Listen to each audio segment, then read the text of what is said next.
오늘 우리가 나눌 말씀은 전도서입니다. 잘 다루지 않는 내용이지만 오늘 특별히 전도서를 선택한 것은 청년들을 위한 귀한 하나님의 말씀이 있기 때문에 오늘 또 청년주의를 맞이해서 이 말씀을 선택했습니다. 우리가 성경 66권 중에 성도들이 잘 읽지 않는 책이 있습니다.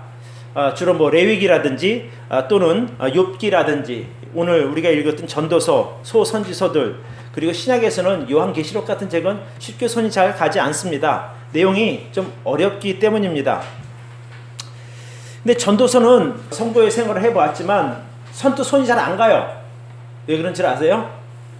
이 전도서를 읽으면 반드시 전도해야만 할 그런 부담감이 생길까봐 잘 안 읽게 되더라고요. 그래서 근데 이 내용을 알고 나니까 너무나 귀한 진리의 말씀인데 진작 알았으면 얼마나 좋았을까 이런 생각을 해봅니다. 그래서 이 전도서 할 때 이 전도라고 하는 것이 무슨 의미냐 하면, 그러니까 전도하는 법을 알려줘서 전도서가 아니라 도를 알려주는 거예요. 인생의 도, 진리를 알려주는 책이라서 전도서입니다. 이스라엘의 참 뛰어난 지혜자 이 솔로몬 왕이 지은 책인데, 그가 죽음을 바라보는 노년의 때에 젊은 사람들을 위해서 지은 책이 바로 전도서입니다. 그러니까 자기가 평생을 이렇게 쭉 살아면서 돌아보니까 인생이 얼마나 허무한가 하는 것을 말한 겁니다. 그리고 인생의 가장 근원적인 문제가 무엇인지를 이 전도서를 통해서 사람들에게 알려주고자 이 책을 정리한 것입니다. 특별히 우리 젊은 청년들이 읽으면 인생을 정말 값지게 살 수 있는 내용으로 가득합니다.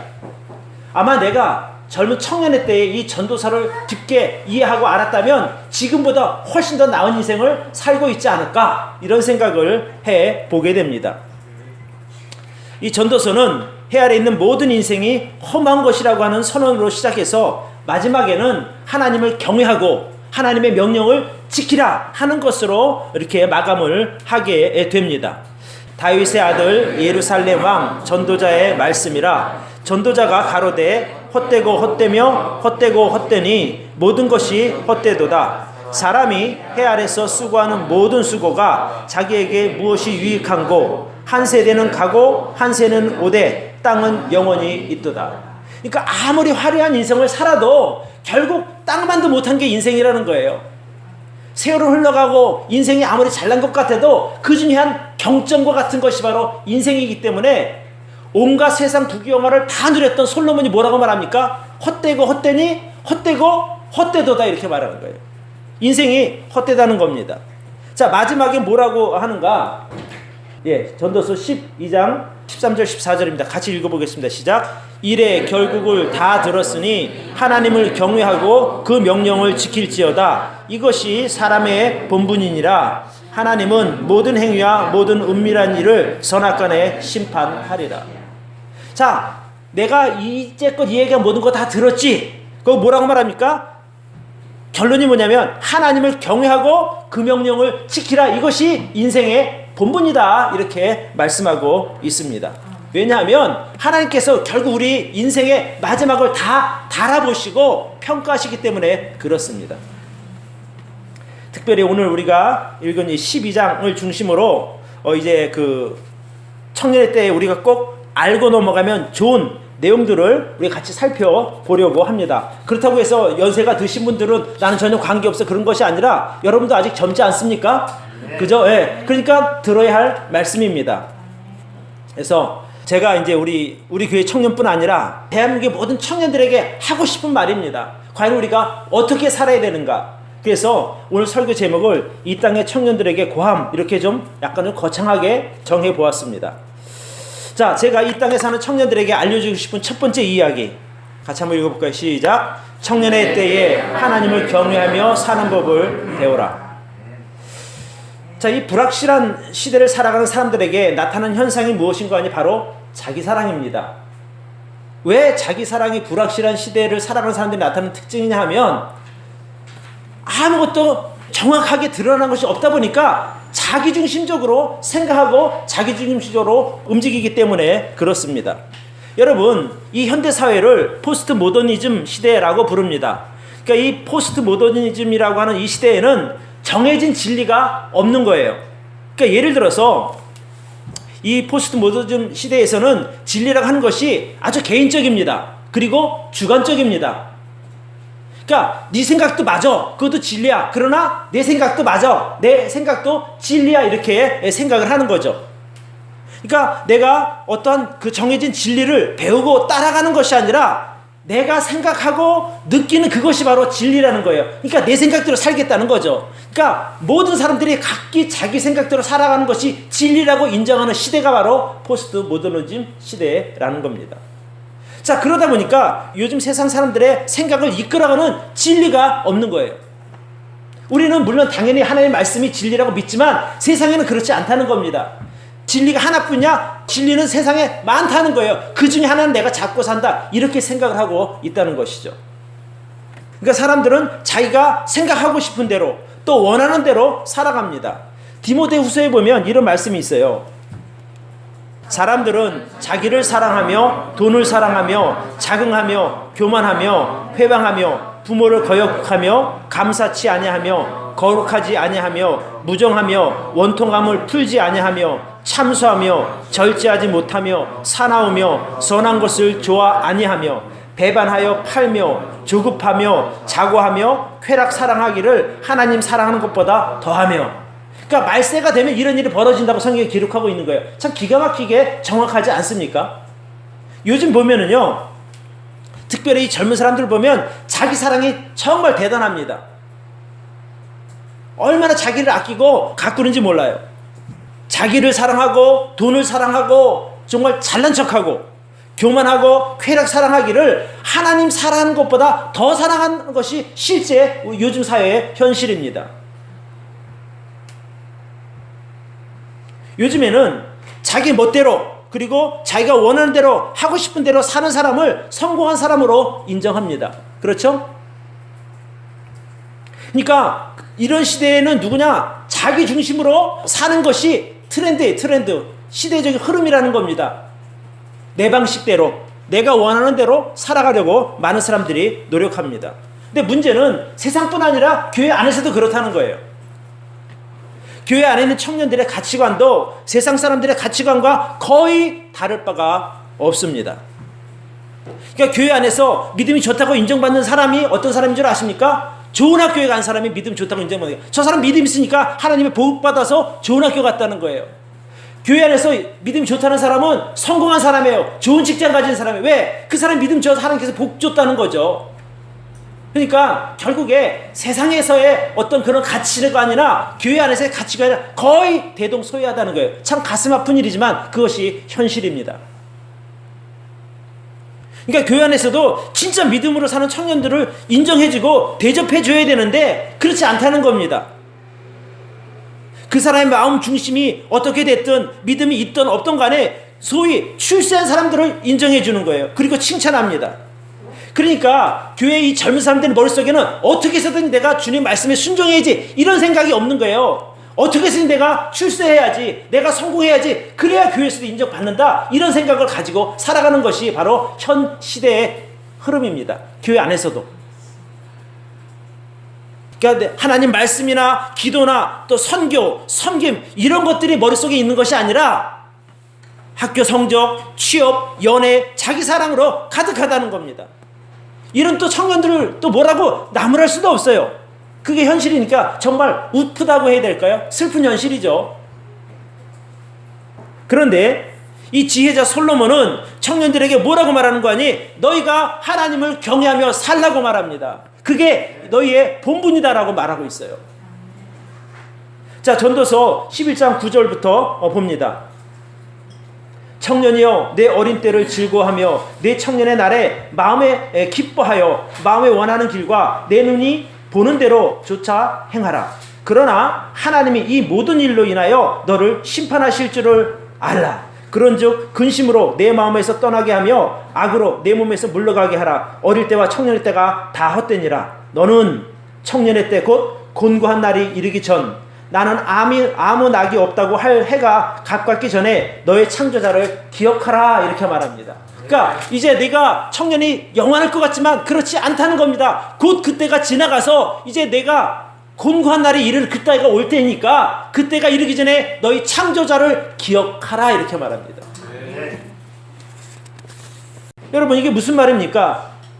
어린 시절과 이 청년의 때가 다 헛되다는 거예요. 지나가고 나면 아무것도 아닌데 거기 인생을 걸고 모든 것을 다 바치지 말라는 거예요. 진짜 우리가 마음에 두고 쫓아갈 것은 바로 하나님을 경외하는 일입니다. 여러분 인생에 있어서 이 청년의 때는 정말 귀중한 시간입니다. 얼마나 귀합니까? 이 젊은 이 시절은 세상에 무엇과도 바꿀 수 없는 귀중한 보물과 같습니다. 그러니까 사실 나이가 좀 들면 이 젊음이 얼마나 가치 있는 것인지 여러분 잘 알지 않아요? 느껴지죠? 아마 나이 드신 분들 느낄 거예요. 돈 주고 사고 싶어도 살 수 없는 게 젊음인 거예요. 그러니까 성경도 그것을 부인하지 않습니다. 청년이여 내 어린 때를 즐거워하고 내 청년의 날에 마음을 기뻐하여 마음에 원하는 길과 내 눈이 보는 대로 쫓아 행하라는 거예요. 이게 네 마음대로 살아라 그런 것이 아니라 하나님의 평가하심 이런 것들 염두에 두고 살되 좀 즐기면서 살아가는 게 하나님의 뜻 안에서. 그러니까 내 마음의 원함과 이 즐거움이 장차 하나님의 심판에 대한 지식에 의해서 통제받는 것이어야 그것이 바로 올바른 삶이라고 저는 믿습니다. 막 살면 방종이죠. 그것은 2절부터 보면 인생의 그 말년 공고한 날이 어떤가를 잘 이렇게 설명하고 있습니다. 해와 빛과 달과 별들이 어둡기 전에, 그러니까 인생이 끝나기 전에, 비 뒤에 구름이 다시 일어나기 전에 너희는 그리하라. 험한 것을 좀 깨달으라는 거예요. 나이 먹어서 깨닫고 나면 아무것도 못합니다. 근데 젊을 때의 인생이 험하다는 것을 알고 나면 인생이 달라지는 거예요. 자, 여기 참 여러 가지로 표현하고 있는데, 그런 날에 이제 노인의 때가 되면, 이제 한마디로 죽을 때가 되면 집 지키는 자들이 떨 것이며 힘 있는 자들이 구부러질 것이며 맷돌질하는 자들이 적음으로 그칠 것이며 창틀로 내다보는 자가 어두워질 것이며 이렇게 말합니다. 그러니까 나이가 먹고 이제 죽을 때가 거의 다 되면 손이 떨리고 다리에 힘이 빠진다는 것 아닙니까? 그죠? 이가 없어서 씹을 힘도 없는 거예요. 제대로 씹지도 못하는 겁니다. 눈이 어두워져서 창밖을 보고 즐기고 싶어도 잘 안 보이는 거예요. 여기 지금 그 이야기를 하는 겁니다. 길거리 문들이 닫혀질 것이며 맷돌 소리가 적어질 것이며 새 소리를 내어 일어날 것이며. 여러분 나이가 먹으면 잠도 잘 깨죠. 새벽에 깬단 말이에요. 여기 보니까 새 소리에도 새벽에 깨는 거예요. 잠이 적어지는 거죠. 또 그런 자들은 높은 곳을 두려워할 것이며. 나이 먹으면 높은 데 못 올라가죠. 어지러워서 어떻게 올라가요. 또 살구나무가 꽃필 것이면, 그러니까 살구꽃이 어째 하얗죠. 머리가 하얘진다는 거예요. 또 기가 막힌 것이 있어요. 메뚜기도 짐이 된대. 여러분 메뚜기 들고 어이구 무고 하는 사람이 있어요? 근데 나이 먹으면 그렇게 된다는 거예요. 에이, 지금 웃을 거예요. 지금 젊은 사람 웃죠? 근데 나이 먹으면 진짜 그것도 힘들어지는 거예요. 아니 내 몸 일으키기도 힘든데 어떻게 메뚜기를 들어요? 이게 성경이 참 진리라니까요. 진리. 아니 겨우 일어나려고 해서 메뚜기 하나 올려버려서 아이고 이렇게 여러분 이 저울 이 1000평인가요? 이렇게 양쪽에 있으면 아주 작은 거 하나 올려놔도 팽팽하다가 이렇게 기울어지는 게 메뚜기 하나 올려놓으면 기울어져요. 진짜로. 그러니까 이 말이 성경 말이 진리라니까요. 진리. 메뚜기도 무겁게 느껴지기 전에 인생의 험함을 깨닫는 저와 여러분들이 되기를 바랍니다. 또 여기 보면 이렇게 나오죠. 은줄이 풀리고 금그릇이 깨어지고 항아리가 샘곁에서 깨어지고 바퀴가 우물에서 깨어진다. 이게 무슨 말이냐면 결국 우리의 생명줄이 끊어지고, 여러분 우물에 보면 돌을 해서 물 길어 올리잖아요. 이게 사람의 호흡을 상징한다는 거에서 숨 쉬는 것도 힘든 거예요. 나이가 먹고 죽을 때가 되면. 그러니까 그 전에 깨달으라는 거예요. 무엇을? 인생의 허무함을. 자 13절 14절. 자 일의 결국을 다 들었으니 하나님을 경외하고 그 명령을 지킬지어다. 이것이 사람의 본분이니라. 그러니까 여러분 하나님을 경외하는 삶이란 무엇이냐면 내 생각 내 기준대로 사는 것이 아니라 하나님의 정하신 기준대로 사는 것이 하나님을 경외하는 삶입니다. 그러니까 내 인생의 가치를 세상 것에서 하나님의 기준으로 옮겨가는 거예요. 왜? 내 인생의 결국은 사람들의 평가가 중요한 것이 아니라 하나님의 평가와 심판을 받으니 우리가 하나님의 기준으로 살 때 우리가 온전한 평가를 받지 않겠습니까? 그러니까 하나님 경외한다는 것은 존경하고 두려워하는 것이거든요. 우리는 보통 세상 사람들을 두려워해요. 어떻게 나를 볼까, 평가할까. 근데 진짜 우리가 두려워할 것은 세상의 평가가 아니라 하나님의 평가예요. 세상에서 아무리 더 대단한 사람이야, 좀 멋진 사람이 해도 그거 순식간에 그냥 없어지거든요. 요즘 우리 문 대통령 보세요. 정말 거의 90% 될 정도로 모든 사람에게 정말 칭찬받고 인정받잖아요. 그래도 밑에 흔드는 사람이 있다는 거예요. 그러니까 세상 것은 그렇게 오래 가지 않습니다. 이제 5년 지나면, 몇 년 지나면 또 어떻게 변할지도 모르는 거예요. 그러나 하나님의 평가는 가장 정확하다고 저는 믿습니다. 그러니까 우리가 염두에 두고 살아야 할 것은 하나님의 평가입니다. 그래서 하나님을 존경하고 말씀을 존경하고 하나님의 평가를 두려워하는 것, 이것이 바로 하나님을 경외하는 삶입니다. 자, 제가 이 땅에 사는 청년들에게 일러주고 싶은 두 번째 이야기, 그것은 바로 같이 한번 읽어보세요. 시작. 청년의 때에 하나님의 인도하심에 따르는 법을 배워야 합니다. 자, 요즘 청년들이 하는 가장 큰 고민이 뭐냐면, 나는 정말 행복하게 살 수 있을까? 여러분 그런 생각 들지 않아요? 내 인생이 정말 평탄할까? 남만큼 행복하게 살 수 있을까? 이런 고민들을 하고 사는 거예요. 아마 거의 젊은 사람들 대부분이 다 비슷한 고민을 할 겁니다. 그러니까 어떻게 해야 좋은 직장 가지? 어떻게 해야 예쁜 아내 얻지? 어떻게 해야 멋진 남편 얻지? 늘 이런 것으로 고민하는 거죠. 그런데 여러분, 인생을 한 50 정도 살아본 사람이라면 누구나 깨닫는 사실이 하나 있습니다. 왜냐하면 알 수 없는 것이 인생이에요. 인생의 정답이 어디 있어요? 없어요. 왜냐하면 각기 다른 모습으로 저마다 다른 환경에서 주어진 조건도 다르게 다 처해 있는데 거기서 어떤 것이 정답이라고 말하냐는 거예요. 만약에 인생에 무슨 수학 공식이 있어서 이렇게 살면 행복해져, 이 길로 가면 분명히 넌 행복한 인생을 살 수 있어, 이것만 누가 알려준다면 얼마나 고맙겠어요. 근데 그렇지 않은 것이 인생입니다. 여러분, 우리가 읽은 전도서 11장을 한번 보시기 바랍니다. 앞쪽인데 여기 3절 4절을 보면 이런 말씀이 있습니다. 구름의 비가 가득하면 땅에 쏟아지며 나무가 나무로나 북으로나 쓰러지면 그 쓰러진 곳에 그냥 있으리라. 풍세를 살펴보는 자는 파종하지 아니할 것이요 구름을 바라보는 자는 거두지 아니하리라. 이렇게 말씀이 있어요. 이게 무슨 말이냐면, 여러분 구름에 물이 가득 차면 어떻게 해요? 땅으로 쏟아지냐, 비가 온단 말입니다. 그렇죠? 또 그 물 때문에 나무가 쓰러지는 거예요.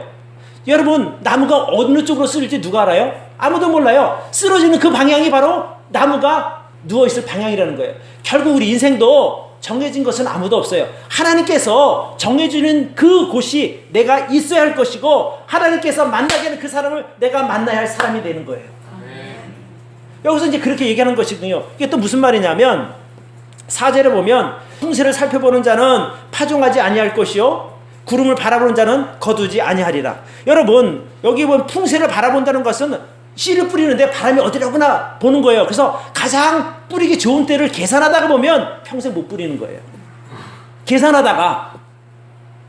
여러분 사업을 하든지 결혼을 하든지 여러분이 무엇을 하든지 인생에서 가장 완벽하고 100% 성공을 보장하는 길이 어디 있어요? 없는 거예요. 그러니까 지나치게 하다 보면 다 노천연노통각 되는 거예요. 사업도 그렇잖아요. 내가 어떻게 이걸 할까? 너무 지나치게 계산하면 나중에 아무것도 못해요. 예전에 저랑 같이 이제 직장 생활하던 이제 동료가 있는데, 저는 이제 좀 이른 나이에 제가 독립을 해서 사업체를 운영했는데, 나만 만나면 늘 하는 말이 있어요. 서형, 꽤 오래전이니까 한 달에 200이나 300만 보장이 되면 나도 사업을 시작하겠어. 그런 얘기를 하는 거예요. 세상에 그걸 누가 보장해줘요? 사업을 하는데 한 달에 200, 300을. 1980년대 그 중반이거든요. 그래서 내가 했어요. 황형, 그건 아무도 보장해주지 못해요. 그러나 지금 황형의 실력이나 여러 가지 여건을 볼 때 시작하면 그것은 될 겁니다. 아무도 보장하진 않지만. 근데 그분이요, 평생 사업을 하지 못했어요. 왠 줄 아세요? 너무 계산을 많이 해서. 풍세를 너무 많이 살펴본 거예요. 여기 나온 대로. 그러니까 뿌리질 못하는 거예요. 인생이 그런 겁니다. 아무도 모르지만 그러나 딱 아시는 분이 한 분이 계신데 그분은 바로 오직 만사를 계획하시고 성취하시는 하나님 말씀입니다. 그러니까 제가 여러분한테 드리고 싶은 말씀이 뭐냐면 여러분의 생각대로 계산하지 말고 하나님의 인도하심에 따라가라 이 말씀이에요. 이 말씀도 드리고 싶은 거예요. 젊은 사람들한테. 내가 가면 정확할 것 같죠? 천만의 말씀이에요. 가면 실패도 하고 내 생각과 다른 일이 얼마나든지 많이 벌어져요. 그런데 하나님께 인도하신 그 길은 안전한 길이에요. 평안한 길이에요. 정확한 길이에요. 하나님께서 이 세상 움직이시는데 그분의 인도하신 대로만 따라가면 되죠. 그러니까 우리가 불확실한 인생의 어떤 결과에 너무 집착하지 말고 또 남과 비교할 필요도 없고 남을 원망할 필요도 없고 그냥 내가 믿음으로 할 수 있는 그것에 최선을 다하면 하나님께 나중에 내 인생을 가장 좋은 곳으로 옮겨다 놓으실 줄로 저는 믿습니다. 그건 더 좋은 게 어디 있어요? 방송에 나와서 이것이 옳다라고 얘기하는 사람들 그건 그 사람 생각이에요. 그렇게 하면 될 것 같죠? 천만의 말씀이에요. 왜? 아까 잘했죠. 환경도 다르고 조건도 다르고 시간도 다 다르기 때문에 그것은 이미 지나간 방법이에요. 우리가 가보지 않은 그 우리 인생길을 어떻게 가장 안전하고 평안하게 갑니까? 하나님의 말씀을 따라가면 됩니다.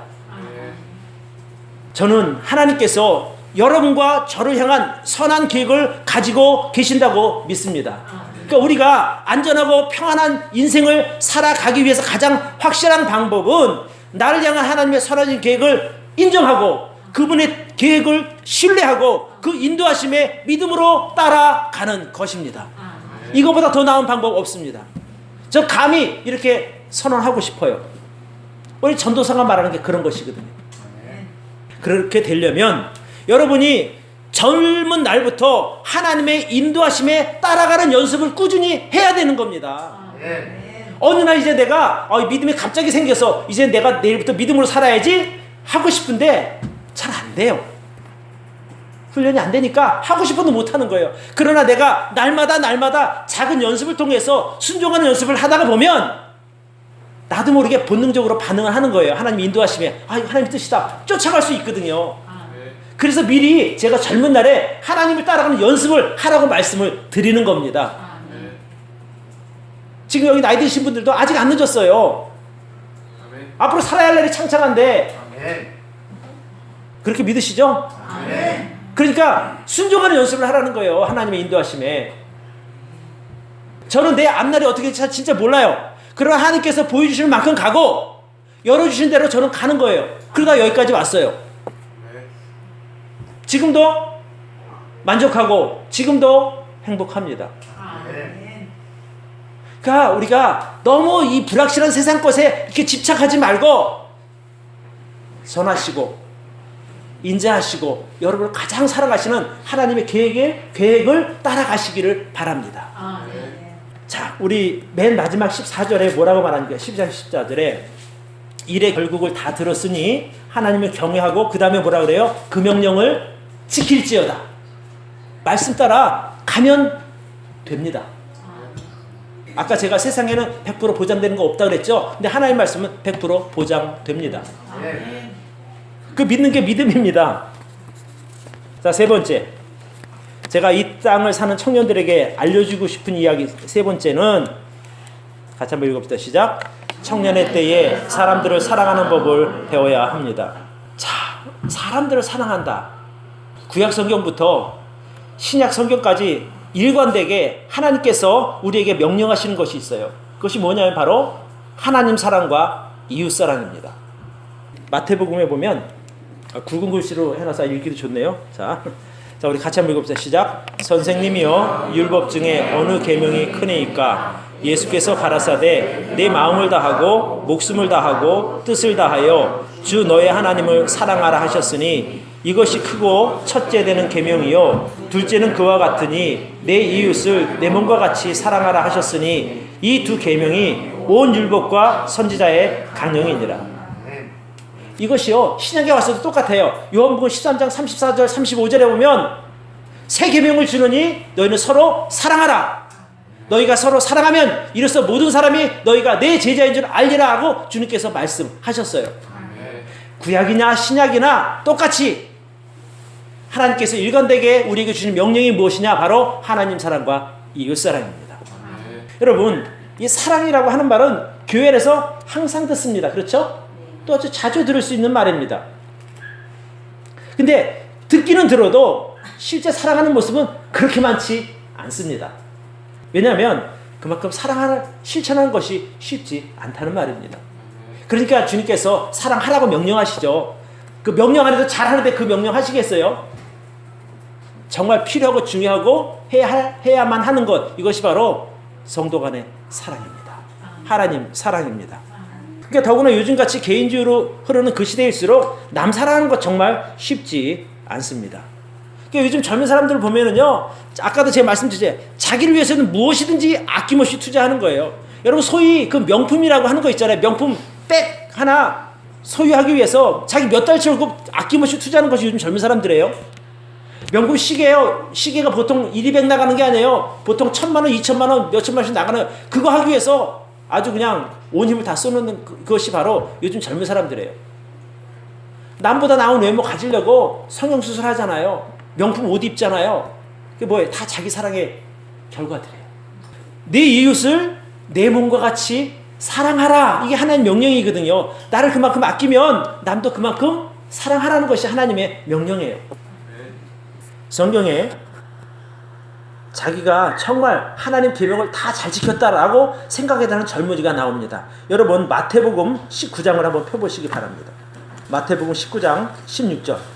어떤 사람이 주께 와서 가로되 선생님이여 내가 무슨 선한 일을 하여야 영생을 얻으리까? 예수께서 가라사대 어찌하여 선한 일을 내게 묻느냐? 선한 이는 오직 한 분이시니라. 내가 생명에 들어가려면 계명들을 지키라. 가로되 어느 계명이니까? 예수께서 가라사대 살인하지 말라, 가늠하지 말라, 도적질하지 말라, 거짓 증거하지 말라, 내 부모를 공경하라, 내 이웃을 내 몸과 같이 사랑하라 하신 것이니라. 그 청년이 가로되 이 모든 것을 내가 지키었사오니 아직도 무엇이 부족하니까? 예수께서 가라사대 내가 온전하고자 할진대 네가 정말 다 지켰다면, 그 계명을 지켰다면 가서 내 소유를 팔아 가난한 자들을 주라. 그리하면 하늘에서 보화가 내게 있으리라. 그리고 와서 나를 쫓으라 하시니 그 청년이 재물이 많으므로 이 말씀을 듣고 근심하며 가지라. 여러분, 이 청년은 정말 자기가 하나님의 말씀대로 살았다고 생각했던 사람이에요. 근데 그에게 한 가지 부족한 것이 있으니 그것이 바로 사랑이었습니다. 자기는 사랑했지만 다른 사람을 사랑하지 못했던 것이죠. 이 모든 것들을 내가 다 지켰는데 아직도 부족한가요? 그러니까 주님 뭐라고 말씀하십니까? 네가 정말 그 하나님의 계명을 제대로 실천하고자 한다면 가서 너의 소유를 팔아서 가난한 자들 위해서 주라. 그리하면 하늘에서 내게 보화가 있을 것이다. 그 청년이 재물이 많으므로 남을 위해 베풀기는 너무나 아까워서 근심하며 갔다고 성경은 기록하고 있습니다. 제가 우리 여러분들에게 왜 청년의 때 사람들 사랑하는 법을 배우라고 하는 거 아니? 청년의 때부터 이 다른 사람들 사랑하는 것을 연습하지 않으면 평생 사랑하기 쉽지 않습니다. 여러분, 사랑도 연습하는 거예요, 연습. 그래서 제가 요즘 젊은 청년들에게 부탁하고 싶은 말은 무엇인가 하니 청년의 때부터 다른 사람을 사랑하는 연습을 좀 하며 살라는 거예요. 그래야 하나님을 사랑하는 것뿐 아니라 내 이웃도 사랑할 수 있기 때문입니다. 사랑을 연습하지 않으면 내가 정말 이제 좀 사랑해야지. 근데 어색한 거예요. 불편해요. 내가 사랑한다고 가도 상대방은 아파해. 왜요? 내가 어색하니까. 그래, 내가 자꾸 사랑하는 연습을 하게 되면 나중에 내 가족도 사랑하는 거예요, 여러분. 내가 아내도 사랑할 줄 알고 또 내가 자식도 사랑할 줄 알고 내 부모도 사랑할 줄 알게 되는 거예요. 나 연습해봐야. 그래야 다른 사람, 교회 성도들도 사랑하는 것이죠. 진짜 사랑은 내가 원하는 대로 사랑을 베푸는 것이 아니라 그 사람의 진정한 필요를 보고 그 필요를 채워주는 것입니다. 미국에 이 브루클린 태버너클 교회라고 하는 교회가 있는데 그 교회를 담임하고 있는 짐 신발라 목사님 이야기를 제가 잠깐 해드릴게요. 그분이 이제 어느 주일에 거기 이제 교회가 꽤 커서 일주일에 여러 번 예배를 드리는가 봐요. 세 번째 예배를 끝나갈 무렵이에요. 이제 성가대 찬양이 끝나고 이제 구령 초청을 하고 혼시 초청을 해서 사람들이 막 나오기도 하고 상담하러 들어가고 이제 그런 상황이었어요. 그 목사님이 이제 하고 나니까 잠시 동안 틈이 있어 좀 앉아서 좀 쉬는 그때에 젊은 사람이 있었는데 자기하고 시선이 마주친 거예요. 근데 그분 눈빛이 나 당신에게 가서 할 말이 있어 이제 이런 거예요. 그러니까 오라고 이제 그랬겠죠. 자, 그래갖고 젊은이가 차림새는 되게 추레했다 그래요. 때가 뭐 잔뜩 묻은 모자에 옷차림도 그렇고 좀 머리도 좀 산발을 하고 아주 그랬던 것 같아요. 나오라고 하니까 그 사람이 이제 나오는데 요 앞에 섰는데 냄새가 보통이 아니라는 거예요. 냄새가. 그러니까 그 전날 그 주차장 한쪽 구석에 자기가 오줌 놓고 하는데 거기에 그냥 누워서 자다가 교회 예배 음악 소리를 듣고 이제 들어온 사람이에요. 야, 대부분의 이제 교회에 보면 이제 가는 사람들이 구걸하러 많이 찾아오거든요. 그러니까 그 사람을 보고 목사님 무슨 생각이냐? 아, 저 사람이 돈을 구걸하러 왔구나. 그 생각을 하고 이제 지갑을 열어서 이제 그 사람에게 돈을 주려고 하는데 이제 어느 교회든지 한 번에 많은 돈은 주지 않습니다. 왜냐하면 그 돈 가져가 술 먹을까봐. 그래서 이제 지갑을 보니까 5달러짜리 지폐가 있었대요. 그래서 이제 그것을 주려고 하니까 세상에 악취도 그런 악취가 없었다는 거예요. 자기 평생이 처음 맡아본 악취라는 거예요. 근데 그분 표현이 이렇게 나와요. 똥과 오줌, 땀, 뒷골목 쓰레기, 술을 섞어서 요리한 막 끓이면 무슨 냄새가 나. 그런 냄새가 그 사람에서 난다라는 거예요. 돈을 꺼내서 주려고 하니까 그 거린이 하는 말이 저는 당신의 돈을 원치 않습니다. 저는 당신이 말하는 그 예수님을 원합니다. 그런 거예요. 그 순간 목사님이 뒤통수를 한 대 탁 맞은 듯 했다는 거죠. 그때 어떤 생각이 들었는가 하니 진짜 도움이 필요한 사람은 누군지를 깨달았다는 거예요. 그 거린이 도움이 필요한 것이 아니라 자기가 도움이 필요한 사람이더라는 거죠. 왜? 그 거린을 보고 진짜 그 사랑에서 도울 생각을 하지 않고 겉으로 드러나는 그것만 가지고 하려던 거죠. 그래서 그때 자기가 깨닫고 하나님께 기도했다는 거예요. 하나님, 저를 용서해 주세요.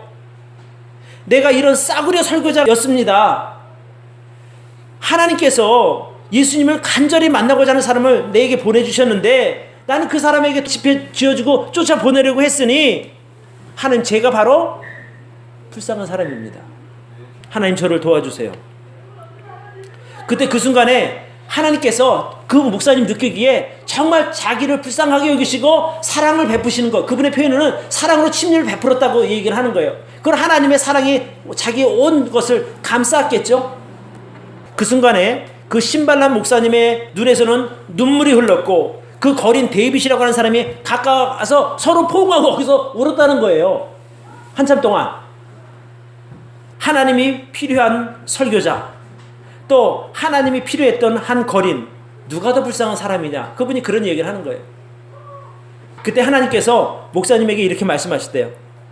지금 너 이 냄새를 이해하니? 네가 만약 이 냄새를 사랑하지 않는다면 나는 너를 다시 사용하지 않을 것이야. 왜냐하면 온 세상이 바로 이런 악한 그 냄새를 나에게 풍기고 있는데 내가 그들을 위해서 내 아들 독생자 예수를 이 세상에 보내는 거야. 그래서 내 이름으로 그들을 사랑하지 않으면 나는 너를 내 종으로 사용할 수 없어. 이런 말씀을 그 목사님에게 하나님께서 깨닫게 하신 거죠. 신발람 목사님이 마음 가운데 그런 하나님의 주시는 마음을 이제 갖게 되자 그 거린의 몸에서 풍기는 악취가 토할 것 같고 더러운 그 악취가 아니라 이제까지 세상에서 맡아본 최고의 여성 향수로 바뀌었다는 거예요. 사랑하니까.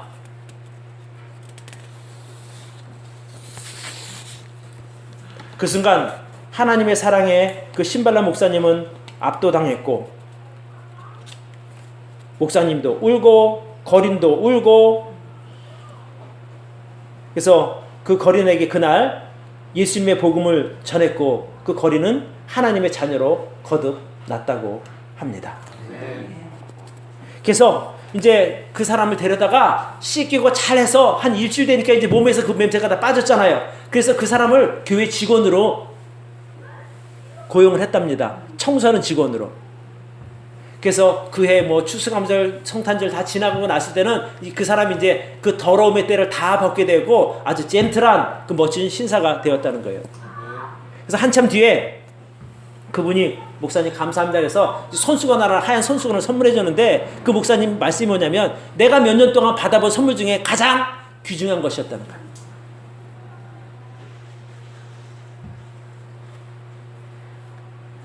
여러분, 그 목사님의 선입견, 편견을 무엇이 깨트렸어요? 하나님의 사랑이 깨트린 거예요. 자기는 이제껏 자기가 남을 사랑하고 돕는다고 생각했는데 진짜 사랑이 필요했던 사람이 누구냐? 자신이었어요.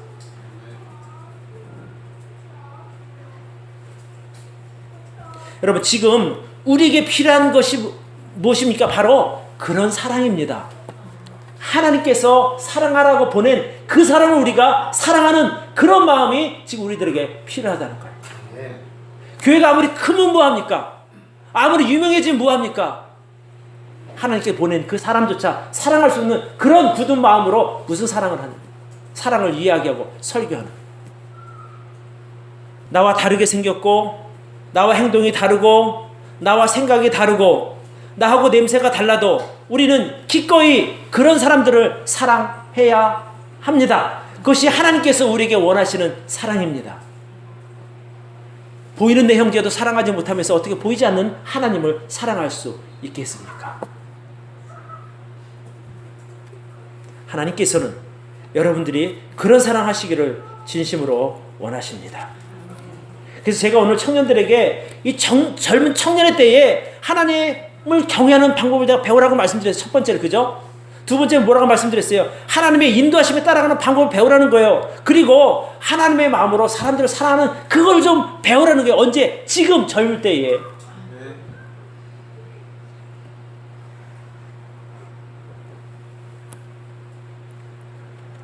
어쩌면 지금 여러분들이 당장 필요해 보이는 것이 좋은 직장일 수 있습니다. 또 멋진 연애가 필요할 수도 있습니다. 또 정말 정말 대단한 자기 사랑일 수도 있습니다. 다 필요하고 좋은 것들이죠. 그런데 그거보다 더 중요한 것이 있으니 그것이 바로 하나님을 경외하며 하나님의 인도하심에 따라가는 것이요, 그리고 하나님께서 내게 주신 사람들을 사랑하는 것입니다. 네. 이런 것들은 청년의 때가 아니면 할 수 없는 것들이에요. 언제 배우겠어요? 이미 마음이 굳어지고 머리가 굳어지고 몸도 따라가지 않는 그때가 되면 하고 싶어도 잘 안 되는 거예요. 그러니까 아직 나긋나긋할 때, 마음이 굳기 전에 지금 청년의 때에 여러분들 이런 것들을 배우시기를 바랍니다. 네. 그것이 하나님께서 여러분에게 해주시고 싶은 말씀인 거예요. 다시 한번 말씀드리지만 우리가 젊을 때 하나님을 경외하며 사는 법을 배웁시다. 그리고 하나님의 인도하심에 따라 사는 법을 우리가 배워야 합니다. 그리고 하나님께서 우리에게 보내신 사람들을 사랑하는 그 법을 우리가 좀 배웁시다. 그게 젊은 날에 해야 할 가장 귀중한